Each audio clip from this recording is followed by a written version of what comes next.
During dinner, my son's wife suddenly stood up and said, "We'll be selling this house for our new life." The room went silent. I smiled, turned to the lawyer sitting next to me, and said nothing, because she was never on the deed. If you're listening to my story, please subscribe to my channel and tell me in the comments where you are watching from. I'd love to know. My name is Margaret. I am 63 years old, and this house has been my home for most of my life. My late husband and I bought it together when we were young. We raised our son David here, and every wall carries memories of birthdays, holidays, and late-night talks. After my husband passed away, I stayed here alone, guarding not just the bricks and wood, but the life we built together. When David married Sophie, I welcomed her with open arms. I wanted her to feel like part of the family. In the beginning, I believed she respected that this was my home, but as time passed, her words and actions began to change. She started talking about the house as if it already belonged to her and David. At first, I ignored it, thinking she was just careless with her words. But soon, her confidence grew, and she spoke of the house as though I was simply borrowing space until she claimed it. I stayed quiet for a long time, not because I was weak, but because I valued peace in my family. Still, deep down, I worried about what she might try to do. And as you'll soon hear, my silence would only last until the truth had to be spoken. It started with small comments, the kind that could almost be brushed off if I wanted to keep the peace. One evening after dinner, Sophie walked through the living room with her glass of wine in hand, glancing around at the old photographs on the wall. She smiled and said, "When we move in, we'll definitely need to redecorate. This place has potential, but it feels too old-fashioned." She laughed lightly, as if it were harmless. But her words stung. I said nothing, just smiled politely. Though inside, I felt my chest tighten. A week later, during a Sunday lunch, she leaned across the table and said in front of David, "We could knock out this wall and make the kitchen more open. It'll be perfect when we host our friends." I looked at my son, hoping he would correct her, but he only gave a nervous smile and changed the subject. That silence hurt more than her words. I began to wonder if he quietly agreed with her. The hints didn't stop there. Sophie started talking to relatives about their plans for the house. One afternoon, my cousin called me, confused, and said, "Margaret, is it true David and Sophie are selling your place?" I felt humiliated, realizing Sophie was spreading her fantasy as if it were fact. I tried to brush it off and told my cousin not to worry, but my hands shook long after I hung up the phone. Over time, her behavior grew bolder. She would walk through the house during her visits, pointing out things as though she already owned them. "This chandelier is outdated. We'll replace it with something modern." Or, "This yard is too much work for you, but we'll make it look new again once it's ours." Each time, I bit my tongue, but the words piled up like stones pressing down on me. One evening, after a particularly tense dinner, Sophie stood up and said, "David and I deserve a fresh start. This house is the perfect way for us to move forward. It's only fair that we sell it and build our life together." She spoke with such certainty, as though my decades of sacrifice and memories were nothing but an obstacle in her path. I tried to remain calm, but the weight of her arrogance was unbearable. "This house is mine," I said softly, my voice trembling. "Your father and I worked for it. It is not yours to sell." She laughed, shaking her head. "Margaret, come on. Don't make this harder than it has to be. David is your son. Eventually, it all comes to us. We're just speeding things up." Her words cut deep, not only because of her boldness, but because David sat silently at her side. He didn't correct her. He didn't reassure me. His silence felt like betrayal, as if he was torn between his wife's ambition and his mother's dignity. I excused myself from the table, retreating to my room, where tears finally spilled down my face. For nights after, I couldn't sleep. I walked through the halls of my home, touching the walls, remembering the life I had built there with my late husband. Every photograph, every piece of furniture told our story. To think of Sophie stripping that away, selling it off for her own comfort, filled me with both sorrow and anger. I began to dread their visits. Each time they came over, I braced myself for the next comment, the next claim Sophie would make in front of me, or others. Her arrogance seemed to grow because I stayed quiet, and the more silent I was, the more she believed she had power. Relatives started whispering, neighbors asked questions, and I felt like the foundation of my life was slipping away. I knew I couldn't keep quiet forever. Silence had protected peace for a while, but it was also giving Sophie room to spread her lies. My heart was heavy, but I realized something important. This wasn't just about a house. It was about my dignity, my husband's memory, and the truth of what we had built. And if I didn't find the courage to act, Sophie would keep pushing until she believed she had won. After that dinner, when Sophie boldly announced their plan to sell my house, I knew my silence had gone on too long. For years, I had chosen peace over conflict, biting my tongue while her arrogance grew. But now it was different. She wasn't just making careless remarks anymore. She was speaking as though my home was already hers. And worse, she was convincing others of her lie. If I didn't stand up now, she would continue until even David believed her story more than mine. That night, I sat at my kitchen table long after everyone had left, staring at the worn wood grain. My late husband and I had bought this house together, poured our savings into it, and raised our son under its roof. I could almost hear his voice telling me, "Don't let anyone take what we built." I decided then that I wouldn't allow Sophie to rewrite my life. The next morning, I called Mr. Reynolds, our longtime family lawyer. He had been with us since we bought the house decades earlier and had handled every important document for us. His calm, steady voice was a comfort as I explained what was happening. "Margaret," he said firmly, "you have nothing to worry about. The deed has always been in your name and your husband's. After he passed, it was transferred fully to you. Sophie has no legal claim, not now, not ever." Tears of relief filled my eyes, but they didn't erase the hurt Sophie's words had caused. "She's telling everyone it's hers," I whispered. "She even said it to my face, as though I was just a guest in my own home." Mr. Reynolds paused before replying.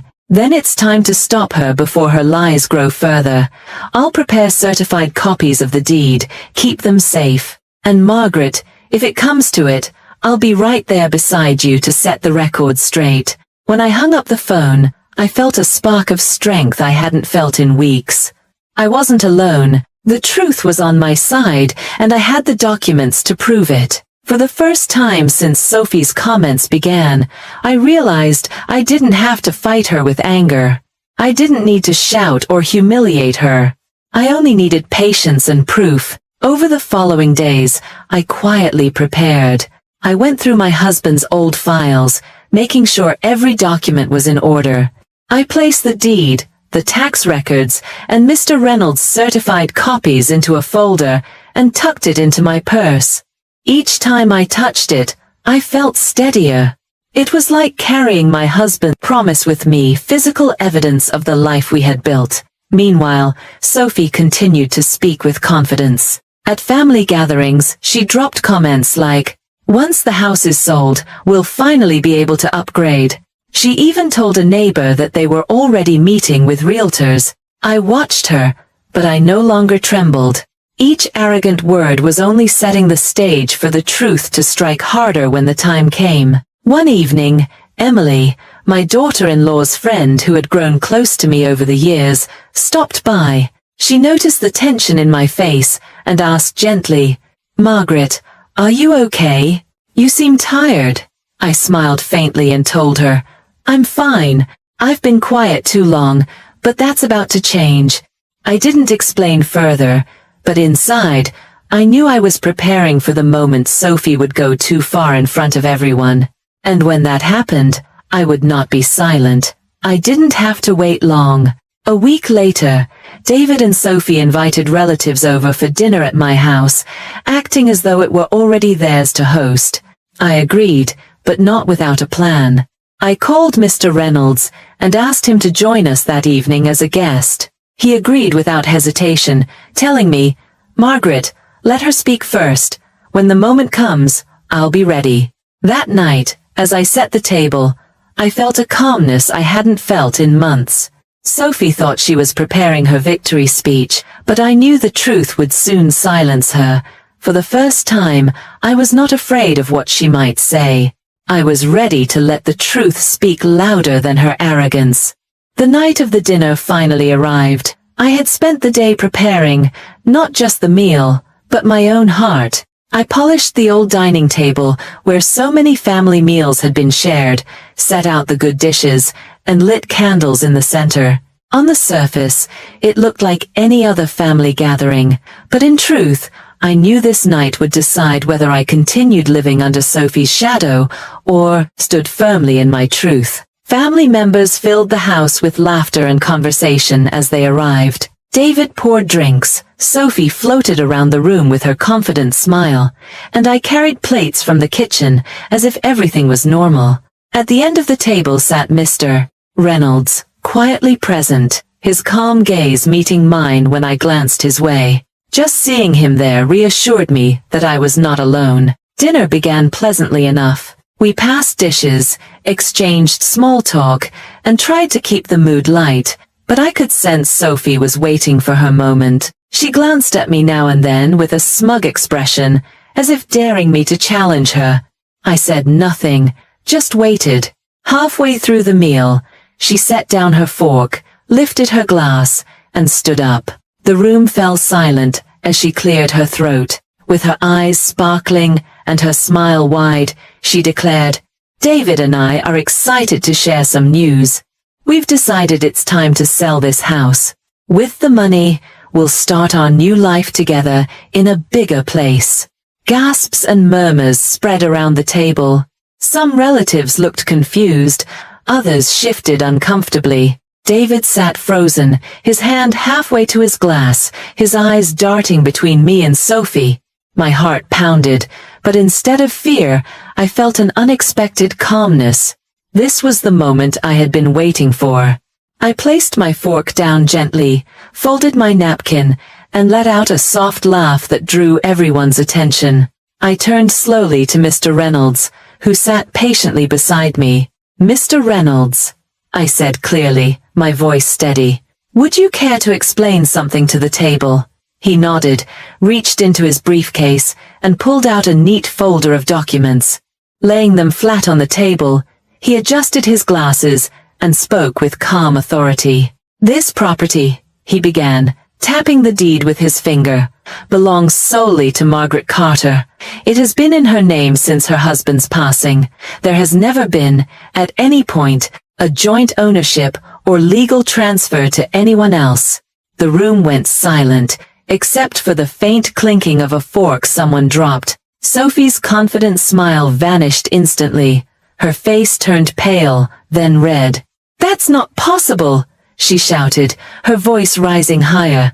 "David is her son. This house will be his and mine soon enough. She can't just keep it forever." Mr. Reynolds calmly shook his head. "That is not how it works. As long as Margaret is alive, this house is hers, and hers alone. She can choose to pass it on in her will. But no one else has any rights to it now. Not even her son.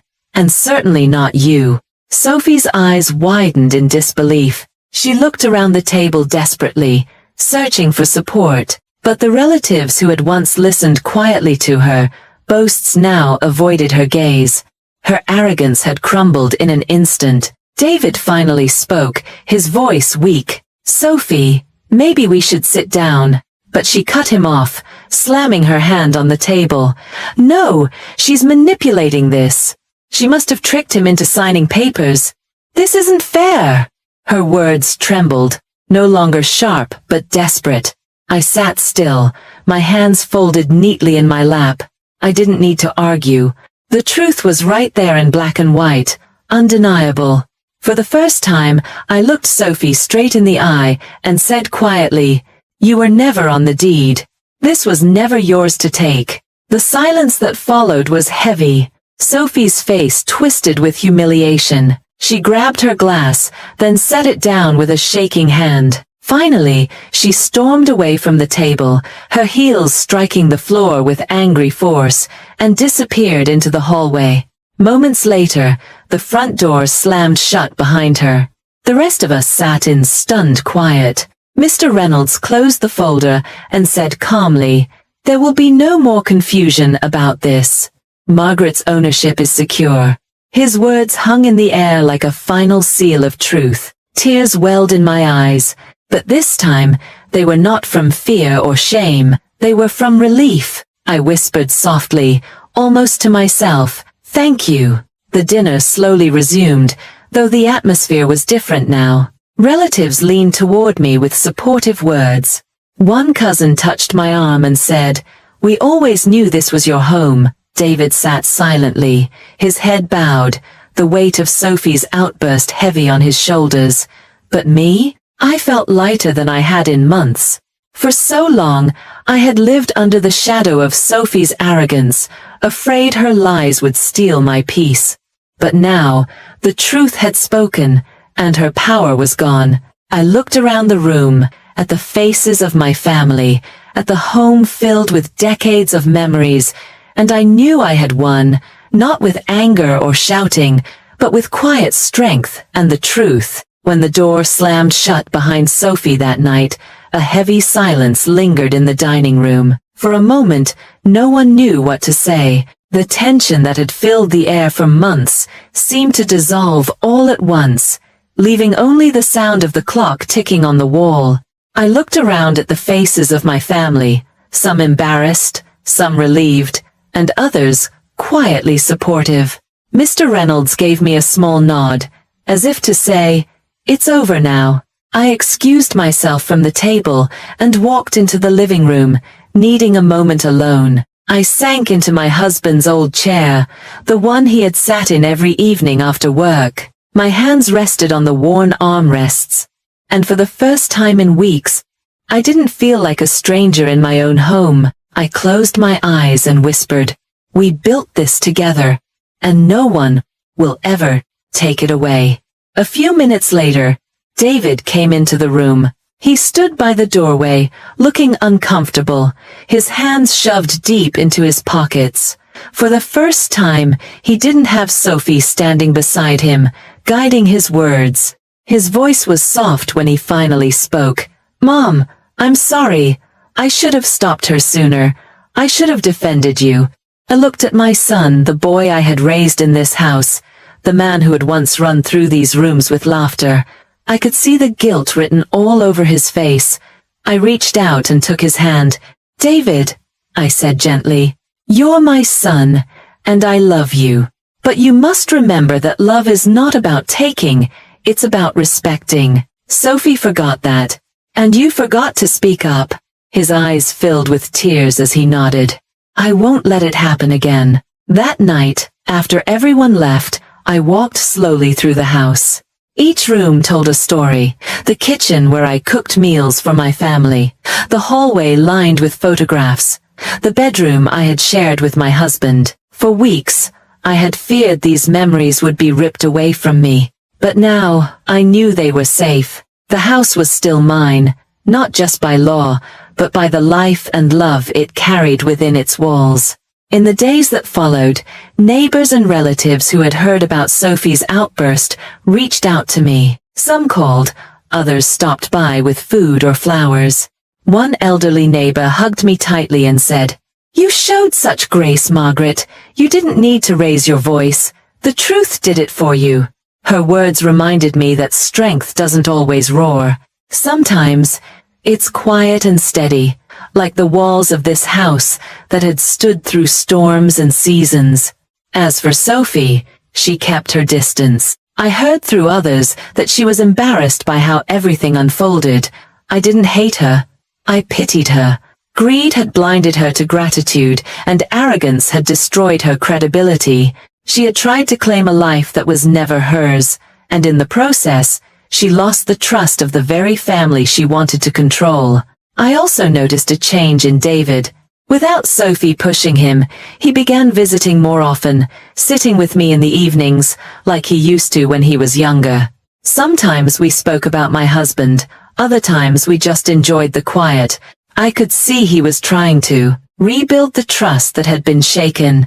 It would take time, but I was willing to let him try. One afternoon, I sat by the window with a cup of tea, watching the sun cast a golden glow over the garden. The house no longer felt like a battleground. It felt peaceful again, like a sanctuary.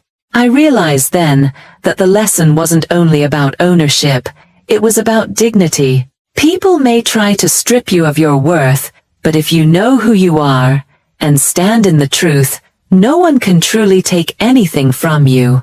I thought about all the women who might find themselves in similar situations, overlooked, dismissed, or pressured by those who think they can take what isn't theirs. To them, I would say, don't be afraid of arrogance, and don't be silenced by fear. Protect what is yours, stand tall, and let truth defend you. Now, when I walk through this house, I no longer feel fear or doubt, I feel pride. Every corner holds a piece of my life, and I know I have the strength to guard it. Sophie may have walked out in anger, but I walked away with peace, and that is the greater victory.